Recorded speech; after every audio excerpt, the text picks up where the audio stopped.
எங்கள் அன்பு தலைவர் மாணிக்கம் தாகூர், தலைவர் மாணிக்கம் தாகூர்.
மன்றத்தினுடைய துணை கொறடா தெலுங்கானா, கோவா, இன்று ஆந்திர பிரதேசத்தினுடைய காங்கிரஸ் பேரியக்கத்தினுடைய இன்சார்ஜாக இருக்கிற என் அன்பிற்கினிய சகோதரர் மாணிக்கம் தாகூர் அவர்களுடைய பிறந்த நாளை இன்று உயர் கல்வித்துறையினுடைய அமைச்சர் விஸ்வநாதன், நான் சுற்றுலாத்துறையினுடைய அமைச்சர் மாண்புமிகு திரு ராஜேஷ்குமார் 70 ஆண்டுகள் கழித்து 60 ஆண்டுகள் என்று எல்லோரும் சொல்லுகிறார்கள்.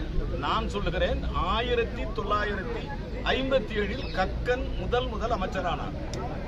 அதற்கு பிறகு 67 காங்கிரஸ் கட்சி தன்னுடைய ஆட்சியை இழந்தது.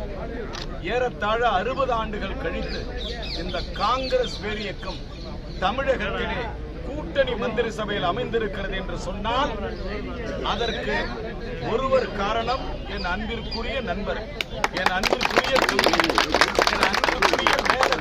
பாராளுமன்றத்தினுடைய உறுப்பினர், நம் அன்பு தலைவர் ராகுல் காந்தியினுடைய உயிர் நண்பர் மாணிக்கம் தாகூருடைய பிறந்த நாள். இந்த பிறந்த நாளை தமிழகம் முழுக்க இருக்கிற காங்கிரஸ் தொண்டர்கள் கொண்டாட வேண்டும், கொண்டாடப்பட வேண்டும் என்பது என்னுடைய ஆசை. இந்த நாளில் வருகை தந்திருக்கிற அனைத்து காங்கிரஸ் கட்சியினுடைய தோழர்களின் சார்பாக நம் நெஞ்சம் நிறைந்த வாழ்த்துக்களை திரு மாணிக்கம் தாகூர் அவர்களுக்கு தெரிவித்துக் கொள்கிறோம். நன்றி, வணக்கம்.